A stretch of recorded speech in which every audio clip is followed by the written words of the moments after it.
A buy-to-flip property investment strategy is when you buy a property below market value, you fix it up and you put it back on the market for a profit. Sounds easy enough, but according to Joburg-based property investor Koketso Silvia Milosevic, it's a bit more involved than that.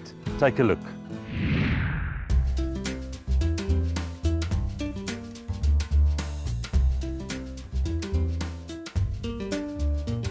Silvia, welcome back to All About Property. Wow, Cornelius, it's such a pleasure to be here. Now we're talking about flipping property successfully. Yes. But before we get into it, let's first understand what is a capital flip strategy. First things first is that you want to go out there and you want to look for properties that you can buy below market value. Okay. Once you've secured a property that you can buy below market value, you would then take that property, you would then renovate it and then put it back on the market for a profit, to sell for a profit. Now, a lot of people would say flipping properties are speculating, but you saying no. It's also a numbers game, just like any other property investment strategy. Talk to us about that. So what I have seen and what a lot of amateur investors go wrong is they go to places like auction. Someone goes to the auction, they see a property on the block, then they bid for it because they are now buying it below market value, and they say, okay, here's a property in the market, it's worth 500,000, therefore I'm buying it for 300,000 and I'm going to make a profit of 200,000. You see, that is the inaccurate way of running the numbers. So the first things first is that you need to run the actual numbers. You need to know all costs, literally every single cost that's going to be associated with buying a property that's distressed and buying it below market value. So you need to find out before you buy about the area. Number two, you need to bring your builder, bring your one of your services providers, bring in a builder and say, give me a quotation. Let me know how much is it going to cost to renovate this property. Once you've gotten the quotation from the builder, now you know, okay, before I buy this property, going into this property, it's going to cost me this much to renovate it. You then have to ask yourself the following question. Once you buy this property, number one, you will incur transfer fees, bond fees if you're buying through the banks. Number two, you will incur having to pay for renovations and the builder. The fourth thing you need to take into consideration is while you're moving into this new property and you're busy renovating, at the end of each month, you still have what we call holding costs. Yes. Those are some of the things that people don't take into consideration.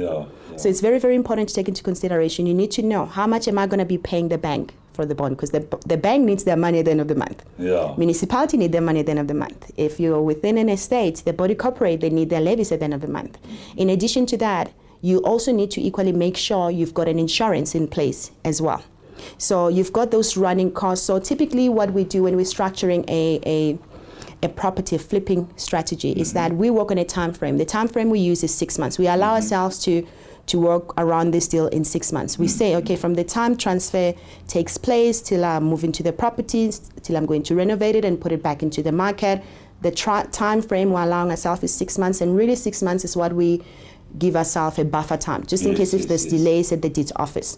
But during that 6 months, you need to calculate how much is this property going to cost you every month. Once you've gotten that total, including the renovation cost and also transferring and attorney fees and all of that, you then need to then decide, is it worth going into this investment?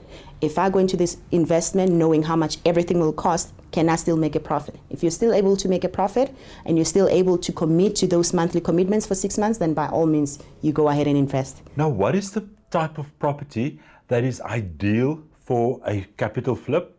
And what are the type of properties that one should rather just walk away from? So, in the market, we have different levels. So you've got what we call your entry level types of markets. So your entry level market will be properties that will range from 0 to your max 700,000. That's what we call the entry level. Over 700,000 to your 1.8, that's the mid level, the middle class. Over 1.8 and above is what we call the high end market.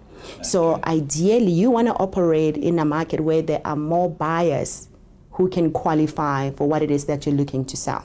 So the entry-level market performs the best. Any last piece of advice for people who want to use flipping as a strategy? Make sure you get the right knowledge. Get the knowledge, learn your areas, learn to run the numbers, and build relations with the local experts, because they're the people who are going to educate you about that area that you're going to be investing in. Now, Sylvia, you are also the co-founder of a company called Wealth Alliance, where you mentor aspiring property investors. Talk to us about this offering. Yes, so here at Wealth Alliance, we are a property educational company, and we also have mentorships. So our mentorship programs are structured in a way that they are personalized. We get to work person to person with the students. We get to hold their hand. Majority of the things I've been sharing here on the show are things that we literally take our students out there in the field and show them practically how to structure deals like that. In addition to that, we've partnered up with some of the top properties services providers and specialists in the industry, that when our students come through our program, it's not only just for the education and learn about property and investing in property, but they're also tapping into our network as well. We also run property networking sessions. This is where we keep the momentum going for all of our students, and we share all our success stories. And that's where JV partnerships are happening as well. Lovely. Well, Sylvia, it was great chatting to you. Always very insightful. Thank you so much, Cornelius. Truly appreciate it. Thank you so much.